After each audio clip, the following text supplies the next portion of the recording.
आपलं आजचं आयुष्य विजेविना याचा आपण विचार तरी करू शकतो का?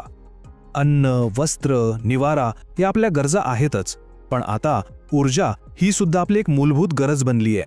पण कधी विचार केलाय की एक बटन दाबल्यावर आपल्या घरात येणारी ही वीज नेमकी तयार कशी होते? चला तर मग आज हेच समजून घेऊया. म्हणजे बघा, आपण फक्त एक बटन दाबतो आणि क्षणात सगळं काही उजळून निघतं. पण त्या एका क्षणामागे एक खूप मोठी, एक गुंतागुंतीची सिस्टम काम करत असते. आज आपण त्याच सिस्टम मागचं विज्ञान उलगडणार आहोत.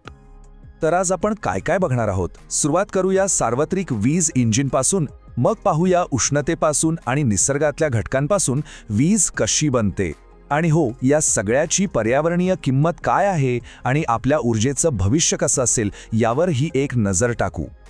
चला तर मग सुरुवात करूया. वीज बनवण्याच्या बहुतेक पद्धतींमध्ये एक गोष्ट अगदी कॉमन आहे, आणि ती म्हणजे काहीतरी फिरवणं किंवा स्पिन करणं. हेच ते युनिव्हर्सल इंजिन आहे जे आपल्या जगाला ऊर्जा देतं. तर यामागची जादू आहे विद्युत चुंबकीय प्रवर्तन. आता हे नाव ऐकून घाबरू नका.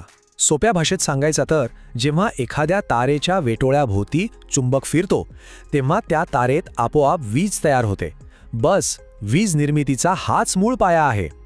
ही सगळी प्रक्रिया खरं तर फक्त 3 सोप्या स्टेप्समध्ये बसते. पहिली स्टेप, आपल्याला ऊर्जेचा कुठला तरी एक स्रोत लागतो. दुसरी स्टेप, या ऊर्जेचा वापर करून एक टर्बाईन फिरवायचं. आणि तिसरी स्टेप, हे फिरणारं टर्बाईन एका जनरेटरला फिरवतं आणि वीज तयार होते. मग ऊर्जेचा स्रोत कोणताही असो, मूळ उद्देश एकच, टर्बाईन फिरवणे. ओके, तर आता आपण ऊर्जेच्या त्या स्रोतांबद्दल बोलूया जिथे उष्णता निर्माण केली जाते आणि त्या उष्णतेतून तयार झालेल्या वाफेच्या मदतीने टर्बाईन फिरवलं जातं. ही वीज बनवण्याची सगळ्यात कॉमन पद्धत आहे. याचं सगळ्यात मोठं उदाहरण म्हणजे आपली औष्णिक विद्युत केंद्र. इथे मोठ्या बॉयलरमध्ये कोळसा जाळून पाणी उकळलं जातं. या पाण्याची जी उच्च दाबाची वाफ तयार होते ती टर्बाईनच्या पात्यांवर जोरात सोडली जाते. आणि मग काय, टर्बाईन फिरायला लागतं आणि वीज तयार होते. आता अणुऊर्जा केंद्रांमध्ये पण अगदी हेच तत्त्व वापरलं जातं. फक्त फरक इतकाच की उष्णतेचा स्रोत वेगळा असतो. इथे कोळसा नाही तर युरेनियमसारख्या अणूंचं विखंडन केलं जातं. आणि ह्या प्रक्रियेत जी प्रचंड उष्णता निर्माण होते तिचा वापर पाणी तापून वाफ बनवण्यासाठी आणि अर्थातच टर्बाईन फिरवण्यासाठी होतो. आता या 2 पद्धतींमधला फरक जरा नीट समजून घेऊया. कोळसा केंद्रात काय होतं? आधी कोळसा जाळायचा, मग पाणी उकळायचं, मग वाफ तयार करायची आणि मग ती वाफ टर्बाईन फिरवणार. पण नैसर्गिक वायूवर चालणाऱ्या केंद्रात वायू जाळल्यावर जे गरम वायू तयार होतात तेच थेट टर्बाईन फिरवतात. म्हणजे मधली पाण्याची स्टेपच गायब. त्यामुळे ही प्रक्रिया जास्त कार्यक्षम मानली जाते. ठीक आहे, तर आत्तापर्यंत आपण उष्णतेने टर्बाईन फिरवण्याबद्दल बोललो. आता वळूया अशा स्रोतांकडे जे निसर्गाची ताकद थेट वापरतात.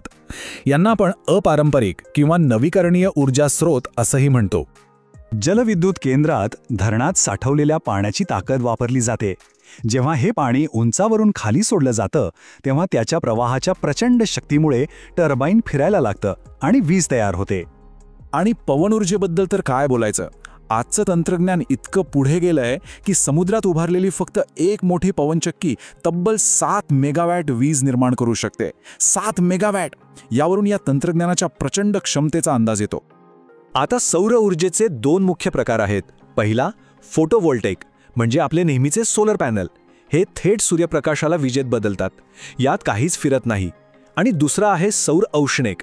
यात मात्र आरशांनी सूर्यप्रकाश एकत्र करून पाणी तापवलं जातं आणि मग बरोबर ओळखलं तेच टर्बाईन फिरवलं जातं.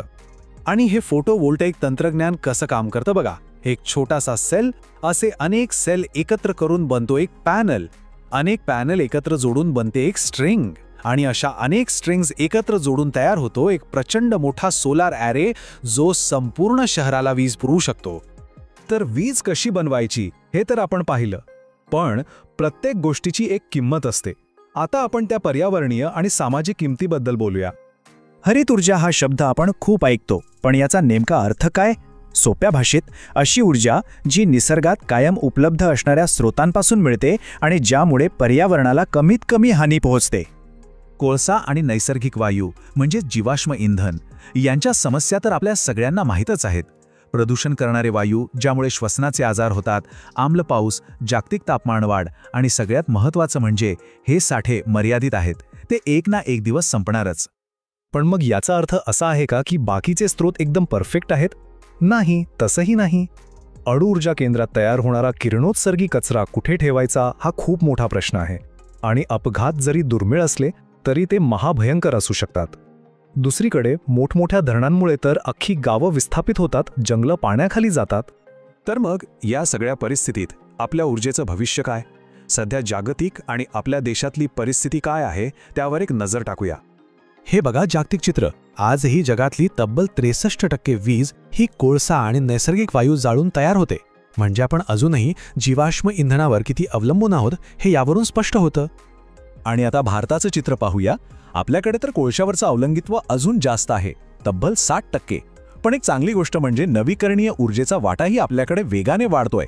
ही एक सकारात्मक बाब आहे. म्हणजे या सगळ्या चर्चेचं सार काय? तर कोणताही ऊर्जा स्रोत 100% चांगला किंवा 100% वाईट नसतो.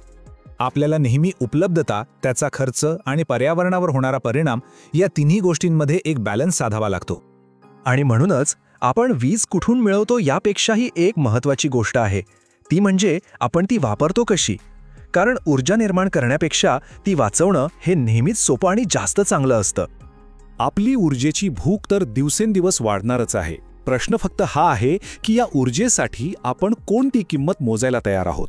आर्थिक, सामाजिक की पर्यावरणीय, याचा विचार करणं आज खूप गरजेचं आहे.